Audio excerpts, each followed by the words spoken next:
Hi guys, you are most welcome to this channel. This is Ashif Ali, you are on the Limra classes. आज की class में हम शुरू करने वाले हैं क्वेश्चन नंबर 94। ये इस चैप्टर का लास्ट क्वेश्चन है और मोस्ट इंपॉर्टेंट क्वेश्चन है। इसके अंदर आप सारी चीज़ों को देखने वाले हो एक साथ। तो क्वेश्चन को कराने से पहले मैं क्वेश्चन को आपको पढ़कर बता देता हूँ। तो क्वेश्चन है आपका क्वेश्चन नंबर 94, जो कि आपकी टीएस ग्रेवाल बुक का है। तो पेज नंबर 9.129 और 128 पर ये क्वेश्चन दिया हुआ है। तो यहाँ पर क्वेश्चन कुछ इस तरीके से गिवन है और मैंने स्क्रीन पर भी शो करा दिया है। XYZ limited issued a prospectus having inviting application for 2000 share of 10 rupee each at a premium of 4 rupee per share. तो यहाँ पर जितनी इन्फॉर्मेशन हमें दी हुई है उसको मैं पहले यहाँ पर लिख देता हूँ। कंपनी ने इशू करे हैं शेयर, इशूड शेयर कितने हैं? 2000 शेयर है। एक शेयर की कीमत इन्होंने रखी है 10 रुपी और इस 10 रुपये को बोला है कि 4 पार्ट में लेंगे। एप्लीकेशन, अलॉटमेंट, फर्स्ट कॉल और सेकंड एंड फाइनल कॉल। तो ठीक है, कितना कितना अमाउंट मांगा है? एप्लीकेशन पे मांगे हैं 6 रुपये, जिसमें 1 रुपये इंक्लूडिंग प्रीमियम है। तो 5 रुपये इसका मतलब फेस वैल्यू और 1 रुपये प्रीमियम। अलॉटमेंट पर मांगे गए हैं 2 रुपये, इसका मतलब फेस वैल्यू 1 रुपये और 1 रुपये प्रीमियम। फर्स्ट कॉल पे 3 रुपये, इसका मतलब 2 रुपये फेस वैल्यू और 1 रुपये प्रीमियम के। और बोला 3 रुपये including 1 rupee premium second and final call पर। तो यहाँ पर भी 2 रुपये फेस वैल्यू और 1 रुपये प्रीमियम। तो कहीं ना कहीं आप इसको ऐड करोगे प्रीमियम का अमाउंट हटाकर, तो आप क्या देखोगे? 5 और 1 6 और 2 8 और 2 10। तो यानी कि टोटल अमाउंट कंपनी को रिसीव हो रहा है, जो भी फेस वैल्यू है मतलब उस हिसाब से मांगा हुआ है। और 4 रुपये अलग से प्रीमियम के सारी कॉल्स पर कंपनी ने बोले हैं कि ये लेकर आओ। एप्लीकेशन रिसीव्ड हो जाती है कंपनी को 3000 शेयर की and pro rata allotment was made on the application for 2400 share. तो कहने की बात ये है कि कंपनी को रिसीव्ड हो गई है, यानी कि ओवर सब्सक्रिप्शन का केस हो गया। कंपनी को कितनी एप्लीकेशन रिसीव्ड हुई है? 3000 शेयर की एप्लीकेशन रिसीव्ड हो गई। ठीक है, कंपनी ने कहा मैं इसमें से 2400 शेयर्स को प्रो रेटा अलॉटमेंट पर एडजस्ट करूंगी। ठीक है, तो प्रो रेटा अलॉटमेंट वाला केस हो गया। अगर कंपनी के पास 3000 एप्लीकेशन आई और उसमें से उसने 2400 पर काम करना शुरू करा, तो कितनी एप्लीकेशन कंपनी ने रिजेक्ट कर दी? तो ऑब्वियसली 3000 एप्लीकेशन थी, 2400 प्रो रेटा अलॉटमेंट के अकॉर्डिंग कंपनी ले रही है, तो 600 एप्लीकेशन, 600 शेयर की एप्लीकेशन कंपनी ने क्या कर दी है? रिजेक्ट कर दिए। तो इसका पैसा हमें वापस करना पड़ेगा। ठीक है, अब जब हमें पता लग चुका है कि कंपनी ने 600 शेयर रिजेक्ट कर दिए हैं, तो मैं अब क्या करूंगा? प्रो रेटा रेशियो कैलकुलेट करूंगा। किस किस का? एक तो 2400 शेयर का और जितने कंपनी ने शेयर इशू करे थे उनका। तो प्रो रेटा रेशियो कैलकुलेट करने के लिए मुझे क्या करना पड़ेगा? 2400 रेशियो 2000 शेयर्स। 0 से 0 कैंसिल, 0 से 0 कैंसिल। अब इसको डिवाइड करूंगा तो 4 6 जा 24, 4 5 जा 20। तो प्रो रेटा रेशियो बच्चों यहाँ पर क्या आया? 6:5। जब मैंने प्रो रेटा रेशियो कैलकुलेट कर लिया तो मेरा काम क्या होगा? क्वेश्चन को और आगे रीड करता हूँ और देखता हूँ क्वेश्चन क्या कह रहा है। क्वेश्चन कहता है कि it was decided to utilize excess application money towards the amount due on allotment. जो भी एक्स्ट्रा पैसे आए हैं, कहने का मतलब है कंपनी दे तो 2000 शेयर ही रही है, लेकिन जो एप्लीकेशन 2400 शेयर की आ गई, जो एक्स्ट्रा अमाउंट आ गया कंपनी के पास, हर बार की तरह कंपनी क्या करेगी? उसे अलॉटमेंट पर एडजस्ट कर देगी। ठीक है, उसके बाद क्वेश्चन आगे गिवन है X to whom 40 share were allotted failed to pay the allotment money and on his subsequent failure to pay the first call his share were forfeited। एक शेयर होल्डर है जिसका नाम है X, मैं यहाँ पर X लिख देता हूँ और एक शेयर होल्डर बना देता हूँ। इसको कंपनी ने कितने शेयर अलॉट कर रखे हैं? 40 शेयर इसको अलॉटेड है, तो मैं इसके ऊपर लिख देता हूँ अलॉटेड। ठीक है, मुझे निकालना क्या है अलॉटेड पढ़ते के साथ ही कि इसने अप्लाई कितने करे थे? तो जो शेयर इसके पास हैं मल्टीप्लाई। अब अप्लाई यानी कि जो 6 मांग रहा है उसको कितने मिल रहे हैं? 5। जो 6 मांग रहा है उसे कितने मिल रहे हैं?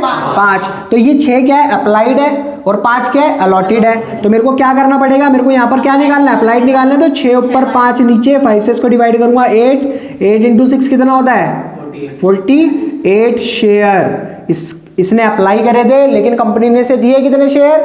सिर्फ और सिर्फ 40 शेयर। अब ये बंदा क्या हुआ, ये पे नहीं कर पाया अलॉटमेंट के पैसे, यानी कि इसने एप्लीकेशन के पैसे दे दिए, अलॉटमेंट के पैसे नहीं दे पाया, और इसके बाद सब्सिक्वेंट फेलियर टू पे द फर्स्ट कॉल के भी पैसे ये नहीं दे पाया, और यहाँ पर कंपनी ने इसके शेयर कर लिए फॉरफिट। आप क्वेश्चन को रीड करोगे आपको इन्फॉर्मेशन दिख जाएगी, ये इन्फॉर्मेशन गिवन है। इसके बाद वाई भी एक शेयर होल्डर था जिसने अप्लाई करे थे 72 शेयर, लेकिन वो फेल हो गया सेकंड कॉल का अमाउंट देने में, तो उस फेलियर के कारण कंपनी ने क्या करा, उसके शेयर भी फॉरफिट कर लिए। ठीक है, अब यहाँ पर एक वाई शेयर होल्डर बना लेते हैं। इसने क्या करा है, अप्लाई करे 72 शेयर। जब इसने 72 शेयर अप्लाई करे तो ऊपर लिख देता हूँ अप्लाइड शेयर। ठीक है, अब करना क्या है, मुझे ये निकालना है इसको अलॉट कितने हुए, मुझे कैसे पता लगेगा, तो मैं क्या करूँगा, जो शेयर इसके पास हैं मल्टीप्लाई जितने इसने अप्लाई करे थे, मतलब जितने से अलॉट हुए तो वो ऊपर, और जो अप्लाई करे हैं वो नीचे, तो 6 से इसको डिवाइड करेंगे, कितना आएगा 12 आएगा। ठीक है, 12 और 12 इंटू 60 शेयर कंपनी ने इसे क्या किए, अलॉट कर दिए। तो यहाँ पर मैंने वाई के भी अलॉटेड शेयर निकाल लिए हैं। तो इसके बाद इंफॉर्मेशन जो गिवन थी वो ये थी वाई की, कि इसने एप्लीकेशन के पैसे दे दिए, अलॉटमेंट के पैसे दे दिए, फर्स्ट कॉल के पैसे नहीं दिए, और सेकंड कॉल के पैसे जैसे ही नहीं दिए तो कंपनी ने क्या करा, इसके शेयर फॉरफिट कर लिए। तो यहाँ तक कहानी आप सभी को बहुत अच्छे से समझ आ गई होगी। थोड़ा सा क्वेश्चन और बचा है, इसको भी फटाफट से रीड कर लेते हैं। इसके बाद बोला है ऑफ द शेयर फॉरफिटेड, जो भी कंपनी ने शेयर फॉरफिट करे हैं उसमें से 80 share were sold to Z as fully paid up for 9 rupee per share. तो यहाँ पर बोली गई है कि कंपनी ने जितने शेयर फॉरफिट करे, कितने शेयर फॉरफिट करे, इसके पास कितने शेयर थे 40, एक्स के थे 40 शेयर, ठीक है, और वाई के थे यहाँ पर कितने शेयर 60 शेयर। कंपनी ने टोटल कितने फॉरफिट करें, 100 शेयर फॉरफिट करें, 100 शेयर फॉरफिट करें। ठीक है, अब इस 100 में से कंपनी री इशू कितने कर रही है, 80 शेयर। कंपनी क्या कहती है, मैं इसे री इशू कर रही हूँ कितने रुपए पर, 9 rupee per share fully paid up, यानी कि जो शेयर का अमाउंट था वो 10 रुपी था, कंपनी ने बता दिया, और वो दे कितने में रही है, 9 रुपये में। फिर the whole of Y share being included, यहाँ पर बोला है वाई के शेयर पूरे के पूरे इशू करे हैं, कितने करे हैं, पूरे के पूरे री इशू करे हैं। ठीक है, तो अब वाई के थे कितने 60 थे, तो वाई के कितने शेयर री इशू हो रहे हैं 60 के 60 शेयर, यानी कि फुल। और जब 80 शेयर री इशू हुए हैं और वाई के 60 यानी कि पूरे शेयर री इशू कर दिए, तो बचे हुए एक्स के कितने री इशू हुए होंगे, 20 शेयर री इशू करे होंगे कंपनी ने। ठीक है, तो मैंने क्वेश्चन को पूरा रीड करके यहाँ पर नोट डाउन कर लिया है। अब इसके बाद मेरी कहानी जो शुरू होने वाली है वो होगी वर्किंग नोट की। वर्किंग नोट से पहले मैं आपको एक चीज और बता देता हूँ, क्वेश्चन के अंदर मेरे को जर्नल एंट्री पास करनी है, कैश बुक बनानी है जिसका फॉर्मेट मैंने ऑलरेडी यहाँ पर बना दिया है, तो आप भी बना लेना, और फिर बैलेंस शीट भी मेरे को बनाकर दिखानी है। बट बैलेंस शीट मैंने अभी आपको किसी भी क्वेश्चन में बनाकर नहीं दिखाई, तो आपको भी बैलेंस शीट नहीं बनानी, वो हम बाद में सीखेंगे। तो फिर सबसे पहले वर्किंग नोट का काम खत्म कर लेते हैं। अब बच्चों जो वर्किंग नोट हमने बनाना सीखा है फटाफट से उसका काम खत्म कर लेते हैं। मैं आपको पहले बता देता हूं, यहाँ पर सबसे पहले हमने क्या देखा था, अलॉटमेंट पर जिसका एरियर हुआ है, अलॉटमेंट पर जिसका एरियर हुआ है, अलॉटमेंट पर भी और फर्स्ट कॉल पे पर भी हुआ, तो यहाँ पर हमें दिक्कत आती है, तो इसीलिए हम इसका वर्किंग नोट पहले ही बना लेंगे। प्लस हमें प्रोरेटा, जो भी हमारा प्रोरेटा का केस है उसका भी वर्किंग नोट हम यहाँ पर बना लेंगे। तो मैंने यहाँ पर नाम लिख दिया किसका, किसका एरियर हुआ था, एक्स का, तो यहाँ पर लिख देता हूँ मैं एक्स, और यहाँ पर हमारा आ जाएगा प्रोरेटा का। ठीक है, तो इसमें कोई कैटेगरी वगैरह तो है नहीं, प्रोरेटा का डायरेक्ट हम वर्किंग नोट बना लेंगे। तो यहाँ पर मैं पॉइंट क्या लिखवाता था बताओ, एप्लीकेशन अमाउंट रिसीव्ड। सबसे पहले मैं किसका बना रहा हूँ, एक्स का। अब एक्स ने कितना एप्लीकेशन का अमाउंट भेजा होगा कंपनी के पास, सीधी सी बात है बच्चों, कंपनी को इसने एप्लीकेशन भेजी थी 48 शेयर की। ठीक है, और कंपनी ने क्या बोला था, जल्दी से 6 रुपए लेकर आ जाओ, 48 शेयर के अकॉर्डिंग 6 रुपए लेकर आ जाओ। तो मैं जब 48 की मल्टीप्लाई करूंगा 6 के साथ 288, तो एक्स ने भेज दिया कंपनी के पास 288 रुपी। अब कंपनी क्या कहती है कि मेरे को रिसीव कितना होना चाहिए था amount, application amount should be received. अब है तो इसके पास 40 शेयर, तो 40 शेयर के अकॉर्डिंग अगर मैं देखूं तो 6 चौक 24, यानी कि 240 रुपए से भेजने चाहिए थे। अब क्या करेंगे, ऊपर वाले अमाउंट में से नीचे वाले अमाउंट को कर देंगे माइनस, तो कितना आ जाएगा 48 रुपीज। तो अब बात करते हैं अलॉटमेंट की। इसका अलॉटमेंट पर एरियर हुआ था, तो ठीक है यहाँ पर हम एक्सिस अमाउंट जो भी है मैं देख लेता हूँ पहले अलॉटमेंट पर कितना हमारा अमाउंट ड्यू है। ड्यू ऑन अलॉटमेंट, तो यहाँ पर ड्यू ऑन अलॉटमेंट कितना अमाउंट है, अलॉटमेंट पर कितना अमाउंट ड्यू है 40 शेयर इंटू 2 रुपी 80 रुपी। अब इसमें से 40 रुपये तो है आपके फेस वैल्यू, जो शेयर की फेस वैल्यू है वो है 40, और बाकी के 40 रुपये क्या है आपके प्रीमियम। तो मैंने आपको क्या बताया था, प्रीमियम को और फेस वैल्यू को दोनों को अलग अलग करके लिखना है, तो मैं यहाँ पर दोनों को अलग अलग ही लिखूंगा।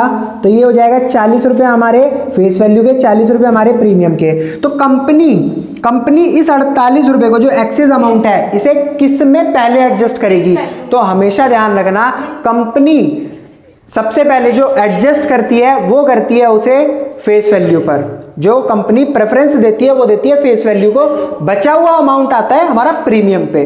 ठीक है, अगर कंपनी पहले ही इसको प्रीमियम पे एडजस्ट कर देगी तो प्रीमियम का अमाउंट वैसे भी दिखाती ही नहीं है, ठीक है, तो वो एक साइड कर देगी उसको। तो इसीलिए हम जो 48 रुपये हैं इसमें से अगर मैं 40 रुपये ये फेस वैल्यू है और ये है प्रीमियम का अमाउंट, तो पहले इसमें से 40 माइनस कर देता हूँ। ठीक है, 40 में माइनस हो गए, बचे कितने 8 रुपये।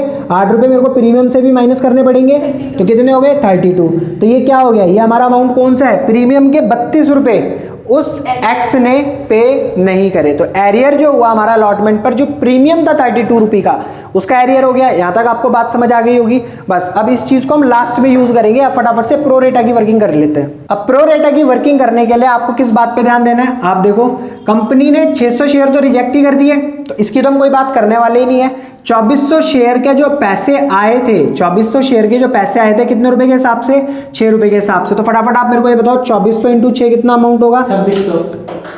0 इंटू 0 6 चौक 24, 2 6 दूनी 12 और 13 14, 14,400 रुपये कंपनी को हुए थे रिसीव।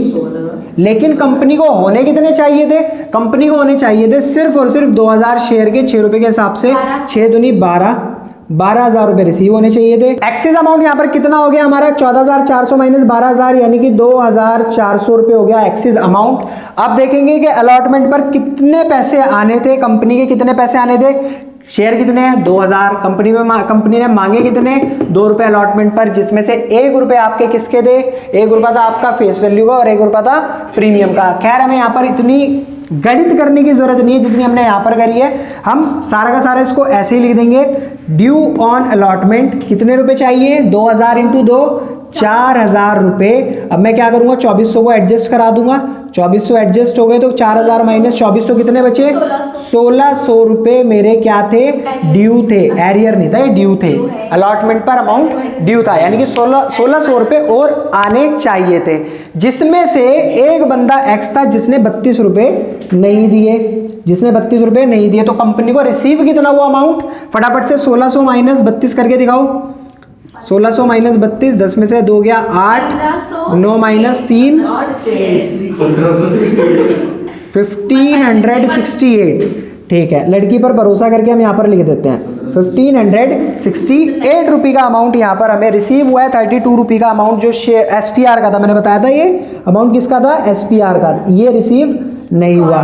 खैर हमारी वर्किंग नोट पूरी की पूरी कंप्लीट हो चुकी है। अब काम करेंगे हम सिर्फ और सिर्फ अपनी एंट्रीज का, जो कि हमारा लास्ट पोर्शन है। और साथ ही साथ मैंने आपको बताया भी था जितनी भी बैंक की एंट्री होंगी वो सारी हम इस कैश बुक में बैंक कॉलम में डालेंगे। जहां मैंने अमाउंट लिखा हुआ है बैंक का कॉलम है। आइए फिर फटाफट से जर्नल एंट्री का काम शुरू कर देते हैं। सबसे पहली एंट्री हमारी क्या हुआ करती थी, मैं देखो वर्किंग नोट में यहाँ पर जो हमें नहीं करनी एंट्री मैं वो लिख कर दिखा रहा हूँ आपको। सबसे पहले हम एंट्री करते थे bank account debit to share application account. ठीक है, एंट्री मैंने यहां पर लिख दिया। फटाफट से अमाउंट कैलकुलेट कर लेते हैं। अब आप देखो कि कंपनी को कितनी एप्लीकेशन आई थी, 3000 शेयर की एप्लीकेशन आई थी, जिसमें से कंपनी ने 600 शेयर की एप्लीकेशन हाथ के हाथ रिजेक्ट कर दी थी। बाकी का काम मैंने आपको बता दिया उसने क्या किया था। तो हमारे पास जो पैसे रिसीव हुए वो हुए 3000 एप्लीकेशन के। तो 3000 इंटू 6 कितने हो गए 18,000 रुपये। तो ठीक है 18,000 रुपये। हालांकि हमें एंट्री करनी नहीं है बट मैं आपको वर्किंग नोट में इसलिए करके दिखा रहा हूँ जिससे आपको कोई कंफ्यूजन क्रिएट ना हो। तो अब यहाँ पर देखो बैंक अकाउंट क्या हो रहा है, डेबिट हो रहा है। तो आप क्या करोगे, बैंक अकाउंट में जाओगे और डेबिट साइड क्या लिखोगे, टू शेयर एप्लीकेशन अकाउंट और अमाउंट डाल दोगे यहाँ पर 18,000 रुपीज।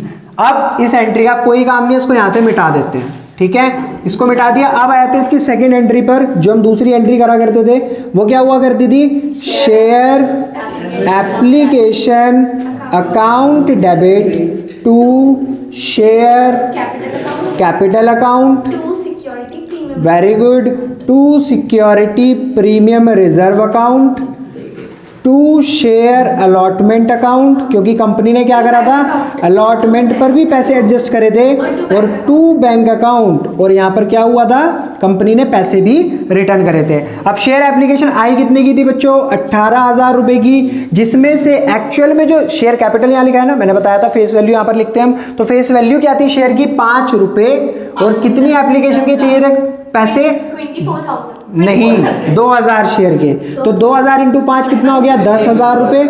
ठीक है, एसपीआर कितने शेयर पे था, मतलब कितने रुपए था एसपीआर, 1 रुपए, और शेयर थे हमारे 2,000, तो 2,000 इंटू 1 2,000 रुपए का हो गया यहाँ पर हमारा एसपीआर। फिर उसके बाद आता है शेयर अलॉटमेंट। अलॉटमेंट पर हमने कितने पैसे एडजस्ट करे थे, आप देखो 2,400 रुपये हमने करे थे अलॉटमेंट पर एडजस्ट, 2,400, और बचा हुआ अमाउंट जो था हमारा कितना था, बैंक का जो हमने वापस करा था, तो 600 शेयर इंटू 6, यानी कि कितने रुपए वापस कर दिए, 3,600 रुपये रिटर्न कर दिया। इनको जरा ऐड करना, क्या हमारा 18,000 ही आ रहा है, देखो 2,000 और 10,000 12,000, और 3 15,000, 6,000 और 16,000, हाँ 18,000 ही आ रहा है। ठीक है, अब आपको मैंने क्या बताया था, बैंक की एंट्री नहीं शो करानी, मैंने ये इसलिए करके दिखाई कि ये गलती जैसे ही आप करो, अपने मुंह पर जबी के जबी 2 थप्पड़ मार लेना।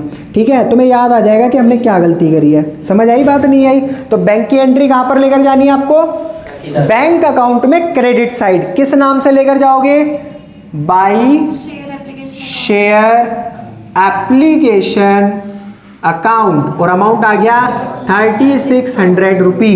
ठीक है, तो इसको यहां से अभी के अभी मिटा देते हैं, जिससे कि आपको कोई भी कंफ्यूजन क्रिएट ना हो कि आपने यहां पर बैंक की एंट्री क्यों लिखी थी। समझ आ गई मेरी बात? अब जैसे ही आपने यहां से 3,600 की एंट्री मिटाई, तो आपका बैलेंस तो हो गया मिसमैच, आपका बैलेंस क्या हो गया, मिसमैच। तो अब आप क्या करोगे, इस 18,000 को यहां से मिटाओगे, और ये देखोगे ये टोटल कितना आ रहा है, 2 और 2 4 और 10 14,400 रुपये यहाँ पर आ जाएगा अमाउंट। थोड़ा सा ट्रिकी था, लेकिन सिंपल था, ऐसी कोई भी मुश्किल बात इसके अंदर नहीं थी। अब आए थे फटाफट से सेकंड एंट्री पर। सेकंड एंट्री किस चीज़ की होती थी, बताओ बच्चों, कंपनी क्या करती थी, पैसे मांगती थी। ठीक है, share allotment account debit to share capital account to security premium reserve account. Allotment पर कंपनी ने कितने पैसे मांगे, 1 और 1 2 रुपए। 4,000। ठीक है, और शेयर कितने थे, कहाँ गए, 2,000 शेयर थे, तो 2,000 इंटू 2 कितना हो गया, 4,000 रुपए, जिसमें से फेस वैल्यू कितनी थी, 2,000 रुपए, यानी कि 1 रुपए फेस वैल्यू थी 2,000 शेयर के हिसाब से, तो 2,000 इंटू 1 2,000 रुपए तो हो गए हमारे शेयर के, और सिक्योरिटी प्रीमियम रिजर्व का अमाउंट हो गया 2,000 रुपए। तो यहाँ तक पॉइंट क्लियर है, किसी को किसी चीज में डाउट दिक्कत।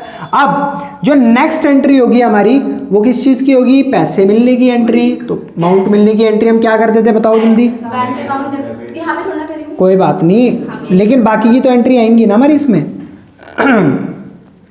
Bank account debit calls in arrear account debit to, क्या आएगा, टू शेयर अलॉटमेंट अकाउंट। ठीक है बच्चों, अब आप एक बात बताओ, बैंक अकाउंट डेबिट कितना अमाउंट रिसीव हुआ था, 1,568 रुपये, तो मैं यहाँ पर लिख दूंगा 1,568। देख रहे हो कितना इजी हो जाता है, वर्किंग नोट बनाने के बाद अमाउंट निकालना कितना इजी हो जाता है। एक्चुअल में जो कंपनी को चाहिए थे वो थे कितने रुपए, 1,600 रुपये, ये थे ना, 1,600 रुपये तो चाहिए थे कंपनी को। ठीक है, 1,600 रुपये चाहिए थे, कंपनी ने देखो 4,000 मांगे, 4,000 मांगे, 2,400 पहले ही आ गए। तो अब कंपनी के पास वैसे एक्चुअल में आने कितने चाहिए, 1,600 रुपये, आए कितने 1,568 रुपये। एरियर कितने का हो गया, 32 रुपये का, 32 रुपये का एरियर हो गया। अब यहाँ पर भी बच्चे कहेंगे कि यहाँ पर बैंक की एंट्री आ गई तो क्या करें, तो आपको कुछ नहीं करना, सिंपल सी बात है। बैंक आपको देखना क्या हो रहा है, डेबिट हो रहा है, तो बैंक अकाउंट में यानी कि कैश बुक के अंदर बैंक कॉलम में आपको लिखना है टू शेयर अलॉटमेंट अकाउंट, और यहाँ पर कितना अमाउंट डालोगे आप, 1,568 रुपये। अब यहाँ से क्या करोगे, इस एंट्री को इरेज कर दोगे। ये इतना लॉन्ग प्रोसेस में सिर्फ आपको इसलिए करके दिखा रहा हूँ कि आपको कहीं भी किसी भी तरीके की कोई कंफ्यूजन क्रिएट ना हो जाए कि सर ने क्या कर दिया। समझ आ रही है बात, समझ आ रहा है। अमाउंट मिसमैच करेगा तो अमाउंट कहाँ से मिसमैच करेगा, ये 32 है, इसको भी 32 ही लिखना है। समझ आ गई बात, कोई डाउट कोई दिक्कत, ठीक है। अब नेक्स्ट एंट्री हमारी क्या होनी है, अब बताओ। अब होगी हमारी फर्स्ट कॉल की एंट्री। अब कंपनी ने क्या करा, फर्स्ट कॉल का अमाउंट मंगाया, ठीक है, बोला कि फटाफट आओ फर्स्ट कॉल का अमाउंट लेकर, तो ठीक है। फर्स्ट कॉल की एंट्री हम क्या करते थे, share first call account debit, third fourth fifth entry, share first call account debit to share capital account to security premium reserve account. Company ने तो सिंपल कहा कि भाई आ जाओ फटाफट से पैसे लेकर। मेरे फर्स्ट कॉल के थे कितने, 2,000 शेयर, मांगे कितने, 2 + 1 3,000, मतलब 3 रुपये। तो कंपनी ने जो मांगे वो मांगे 2 × 3 6,000 रुपये। अब जो शेयर की वैल्यू थी एक्चुअल में वो कितनी थी, 2 दूनी 4,000 रुपये थी शेयर की वैल्यू। 1 रुपये था हमारा सिक्योरिटी प्रीमियम रिजर्व का, तो 2,000 रुपये आ गया सिक्योरिटी प्रीमियम रिजर्व का अमाउंट। तो यहाँ तक किसी को कोई दिक्कत, ठीक है। अब क्या होगा, कंपनी के पास पैसे आएंगे। 6th एंट्री हमारी क्या होगी, पैसे मिलेगी। तो बच्चों ये आपको करना नहीं है, सिर्फ मैं आपको समझाने के लिए करके दिखा रहा हूँ। यहाँ पर बैंक अकाउंट डेबिट, और क्या लिखा जाएगा यहाँ पर, कॉल्स इन एरियर, क्योंकि देखो आप कॉल्स इन एरियर इसलिए मैं खोल रहा हूँ क्योंकि यहाँ पर हमारा एरियर भी हुआ है, देखो फर्स्ट कॉल पर एरियर हुआ है, ठीक है। To share first call account. अब आप एक बात बताओ, सिंपल सी चीज, यहां पर तो कोई भी अमाउंट एक्सिस एडजस्ट करा नहीं था, ठीक है। शेयर कितने थे, 2,000, शेयर कितने थे 2,000। फर्स्ट कॉल पे पैसे मांगे कितने गए, 3 रुपए। 2,000 × 3 कितने रुपए हो गए, 6,000 रुपए, ठीक है। जिसमें से एरियर हुआ कितने का, सिंपल सी चीज है, यहां पर फर्स्ट कॉल पे कौन था, एक्स था और वाई था। तो एक्स के पास थे कितने शेयर, देखो आप 40 शेयर थे, 40 × 3 कितना हो गया यहाँ पर एरियर, 120 रुपए का। और जो वाई का एरियर हुआ वो कितना हुआ, इसके पास कितने शेयर थे, 60 शेयर, 60 × 3 कितना हो गया, 180 रुपए का। अब दोनों को जोड़ेंगे कितना हो गया, 300 रुपए का एरियर। तो इस अमाउंट को उठाएंगे फटाफट से, कॉल्स इन एरियर में ले जाकर यहाँ लिख देंगे 300 रुपए का एरियर हो गया। अब 6,000 - 300, तो कंपनी के पास आए कितने पैसे, 5,700 रुपए, ठीक है, 5,700 रुपी। अब बैंक की एंट्री तो हम यहाँ लिखते ही नहीं थे, बैंक की एंट्री कहाँ लिखते थे, कैश बुक में, बैंक के कॉलम में, ठीक है। तो फटाफट से मैं क्या करूंगा, बैंक डेबिट हो रहा है तो लिख दूंगा इसको to share first call account 5,700। अब मैंने आपको सिर्फ समझाने के लिए लिखी थी, तो मैं क्या करूंगा, यहाँ से बैंक की एंट्री को इरेज कर दूंगा। बस मैं बार बार बोल रहा हूँ, एग्जाम में मत कर देना ऐसा, मैडम नंबर काट लेगी। 300 रुपी वहाँ काटा पीटी मचा दो, ठीक है। 6th एंट्री भी हो गई। अब आ जाते हैं फटाफट से कौन सी एंट्री पर, गलत बोल रहे हो, कंपनी ने करे थे शेयर फॉरफीट, तो शेयर फॉरफीचर की एंट्री करेंगे। देखो मैंने यहाँ पर मार्क करा था ना, यही कंपनी ने क्या कर लिया, जो एक्स के शेयर थे वो फॉरफीट कर लिए। तो फटाफट से एक्स के शेयर फॉरफीट करके दिखा देते हैं। अब फॉरफीचर की एंट्री लिख लेते हैं। 7th entry, share capital account debit security premium reserve account debit to share forfeiture account to calls in arrear account. अब बच्चों यहाँ पर ध्यान देना है। अब इस बंदे से मांगे कितने पैसे थे, शेयर कैपिटल, यानी कि 40 शेयर इसके पास थे, 8 रुपये मांगे गए। कितने रुपए मांग लिए इससे, 320 रुपये, ठीक है, 320 रुपये मांगे। सिक्योरिटी प्रीमियम रिजर्व का जो कंपनी को अमाउंट रिसीव हो जाता है वो क्या करती है कंपनी, शो करा देती है, अदरवाइज जो कंपनी को रिसीव हो जाता है वो शो नहीं कराती, जो नहीं होता वो शो करा देती है। तो यहाँ पर देख लेते हैं। अब एक बात बताओ आप, यहाँ पर हमने एडजस्ट करे थे ना, कितने रुपए रिसीव नहीं हुए, 32 रुपये यहाँ रिसीव नहीं हुए, 32 रुपये SPR के यहाँ रिसीव नहीं हुए, और यहाँ पर कितने रुपए रिसीव होने चाहिए थे कंपनी को, इसके पास 40 शेयर थे, 40 इंटू 1 40 रुपये यहाँ पर सिक्योरिटी प्रीमियम के सिक्योरिटी प्रीमियम के रिसीव नहीं हुए, तो 40 और 32 कितना अमाउंट हो गया, 72 रुपये सिक्योरिटी प्रीमियम रिजर्व के कंपनी को रिसीव नहीं हुए। अब कॉल्स इन एरियर कितने रुपए का हुआ था, फटाफट बताओ। कॉल्स इन एरियर, इसका एरियर हुआ कितने रुपए का था भाई, 32 का। यहां पर कितने रुपए रह गए थे, सिर्फ इसके 32 रुपए इस जगह पर, ठीक है, और यहां पर पूरे के पूरे कितने थे, 120 रुपए। तो 120 प्लस 32 कितना हो गया, 152 रुपए, ठीक है। अब मैं आपको एक ट्रिक बताता हूँ शेयर फॉरफीचर के, इसके फॉरफीट कंपनी ने कितने करे। आपको कुछ नहीं करना, इन दोनों को टोटल कर लो एक साइड, 320 को प्लस 72 को तो कितने हो गए, 392, इसमें से 152 को कर दो माइनस 0, 2 में से 5 गया 4, 3 माइनस 240 रुपये। तो 240 रुपये कंपनी ने इसके क्या कर लिए, फॉरफीट।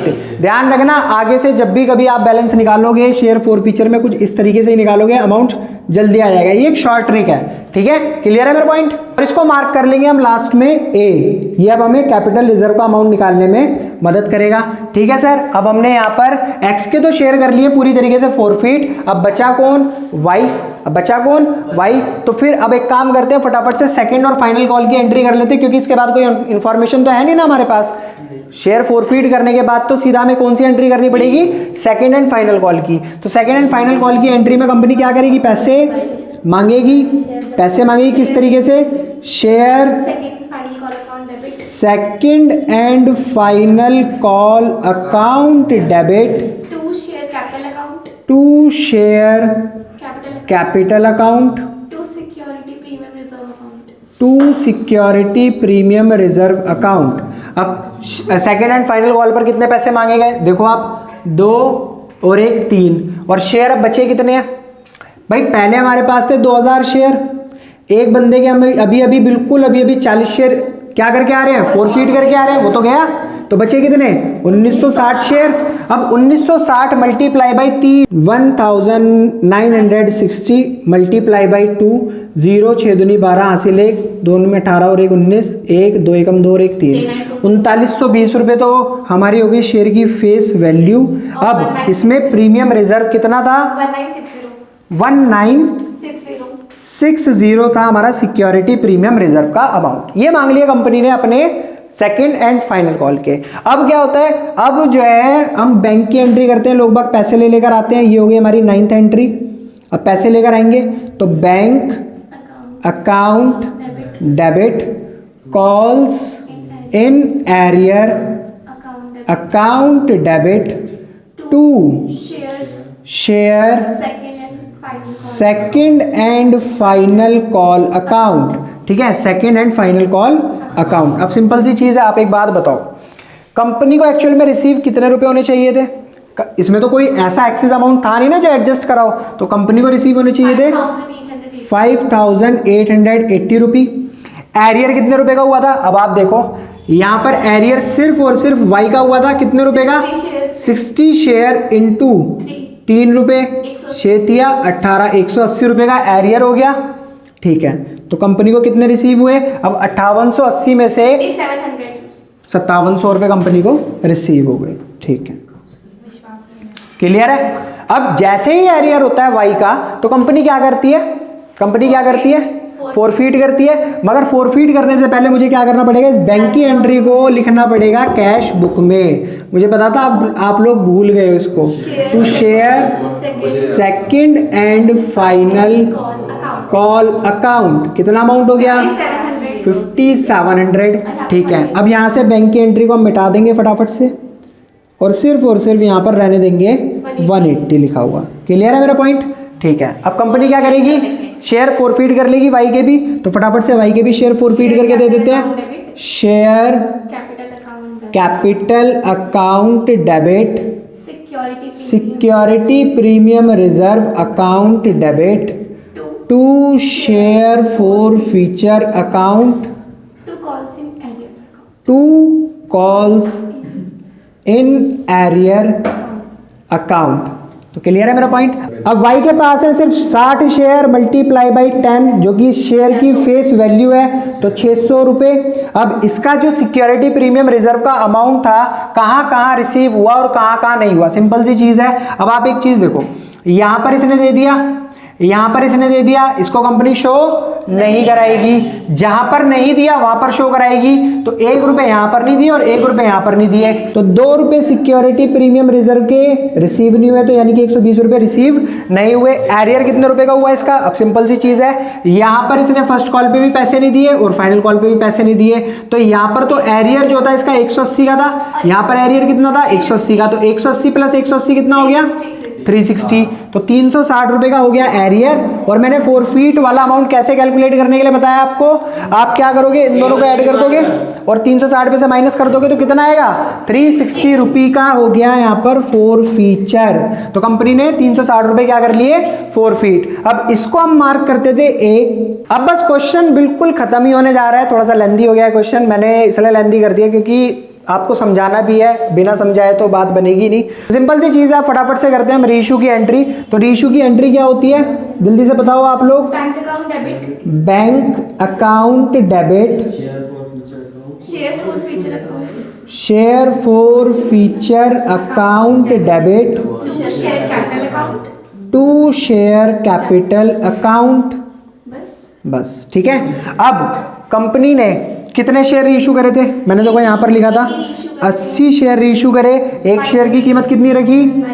90 रुपी। 80 इंटू 9 720 रुपए। अब share for future account, company ने डिस्काउंट कितने रुपए का दिया? 1 रुपए का। तो 80 इंटू 1 80 रुपए का कंपनी ने डिस्काउंट दे दिया। एक्चुअल में जो शेयर की वैल्यू थी वो कितनी थी? 80 इंटू 10 800 रुपी। 800 रुपए के शेयर कंपनी ने 80 रुपए के डिस्काउंट करके 720 रुपए के मार्केट में रीइशू कर दिए। ठीक है, तो जहां फोर फीचर आ रहा है यहां पर मैं क्या मार्क करूंगा?